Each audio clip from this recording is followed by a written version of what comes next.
बरेली किसानों को पिछले कुछ वर्षों से बुआई के समय डीएपी और यूरिया खाद समय पर नहीं उपलब्ध हो रही है, जिससे कालाबाजारी होते हैं। शरारती तत्वों का द्वारा नकली खाद देकर किसानों का ठगते हैं।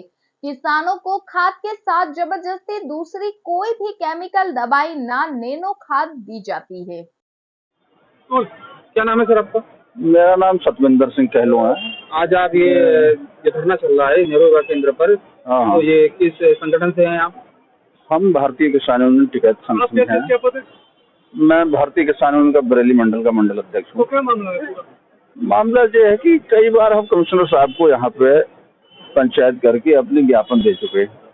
आवारा पशुओं की समस्या है, गन्ना भुगतान की समस्या है, हमारी अभी धान कटाई आगी पराली की समस्या है, जंगली जानवरों से परेशान है हमारे किसान।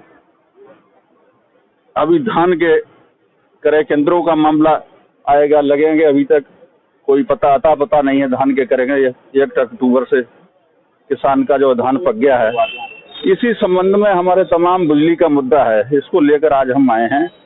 हमारे राष्ट्रीय पदाधिकारी भी यहाँ पे पहुँच रहे हैं। आज आर पार की लड़ाई होगी।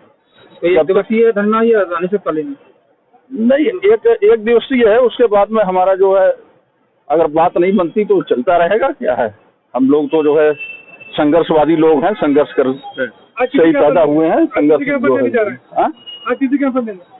आज कमिश्नर को ज्ञापन देंगे, चाहे हमें रात हो जाए। 2-3 बार तो जो मिली नहीं, पता नहीं कहाँ चली जाती हैं, जब किसानों के नाम पे जो है मिलती नहीं। आज तो हम इनको ज्ञापन दे के जाएंगे, इनसे बात करके जाएंगे। भाई जी, हमें रोज ड्रामा पसंद नहीं है। किसानों की बात सुनिए, उनके काम करिए। इसलिए आपको तो आगे का क्या आपका कदम होगा? आगे हम लोग संघर्षवादी आंदोलन करेंगे हम लोग जो, और हमारे पास रास्ते इसके अलावा रास्ते। क्या नाम है? सोमवीर सिंह। क्या कहना चाहते हैं सर? हम ये कहना चाहते हैं, जैसे हमारी सरकार है, हम 2 साल से लगातार उन्हें ज्ञापन दे रहे हैं। जैसे आवारा पशुओं का दिया हमने, पूरे देश में इसकी समस्या बनी हुई है। हमारे प्रदेश में तो इसकी बहुत ज्यादा समस्या है। सड़कों पर बैठे रहते हैं, एक्सीडेंट होते हैं, शहर में किसी को उठा के पटक देते हैं, जान से मार देते हैं, किसान की फसल को चट कर जाते हैं। और किसान 3 महीने रुखाड़ता है, आधा घंटा मौका मिल जाए तो आपको खेत में कुछ नहीं मिलेगा, खाली मिलेगा। तो इसकी गवर्नमेंट को व्यवस्था करनी चाहिए, इसको गौशाला में छोड़ना चाहिए। दूसरा, हमारे बंदर बहुत नुकसान कर रहे हैं, और बंदर फसलों में बहुत नुकसान करते हैं, बच्चों को फाड़ लेते हैं, तो इनको भी जंगलों में छोड़ना चाहिए।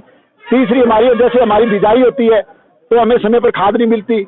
अगर खाद हमें, जब खाद की शॉर्टेज हो जाती है तो ब्लैक ही हमें 2 नंबर की खाद देते हैं, जो जिसका बहुत नुकसान होता है काश्तकार को। और तीसरा, इसका रेट बढ़ा लेते हैं, और इसके साथ और भी कहते हैं, कोई कह रहे नैनो ले लो, कोई कह रहा केमिकल, कोई कह रहा जिंक ले लो, तो उसके साथ जबरदस्ती किसान को देते हैं। ये बंद होना चाहिए, और किसान की बुआई के समय किसान को डीएपी और यूरिया पूर्ण मिलनी चाहिए।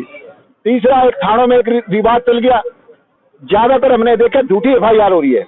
जो आ गया, जिसने लिखा दी उसी की लिखा दी। जब दूसरा होगा तो या तो पैसे दो या उसकी झूठी चलेगी। जब तक उसकी सही नहीं करते, जो पहले लिखा देगा उसी की मान लेते हैं। और फिर जब तक आदमी, उनका पेट नहीं भरता, जब तक वो मानते ही नहीं इस बात को, जब तक उनका उसकी बात अगर असली है तो भी सही, कहीं भी सही जांच नहीं होती, सही काम नहीं होता, झूठी जांच हो रही है, झूठी FIR हो रही है। ये बंद होना चाहिए पूरे प्रदेश में। तीसरी बात, सबसे हमारी ज्यादा, गन्ना का रेट बहुत कम है। गन्ना काश्तकारों ने बिल्कुल बंद कर दिया बोना। तो हम ये कह रहे हैं, ज्यादा से ज्यादा अगर गन्ना बुआना है, मिलें किसान और मिल को जिंदा रखना है, तो कम से कम 500 रुपए का रेट होना चाहिए गन्ने का। तीसरी बात, हमारी ये काफी गन्ना मिल ऐसे हैं जो भुगतान ही नहीं कर रहे। जैसे हमारा नवाबगंज का है, 1.5 करोड़ बकाया है, और वो बैड़ी का भी है, 50 करोड़ बकाया है, और डीपी का बकाया है। ऐसे 33 करोड़ ऐसे बहुत से मिल हैं जो 10 साल से ऐसे भुगतान बकाया रखते हैं, और गवर्नमेंट को उसका भुगतान करना चाहिए।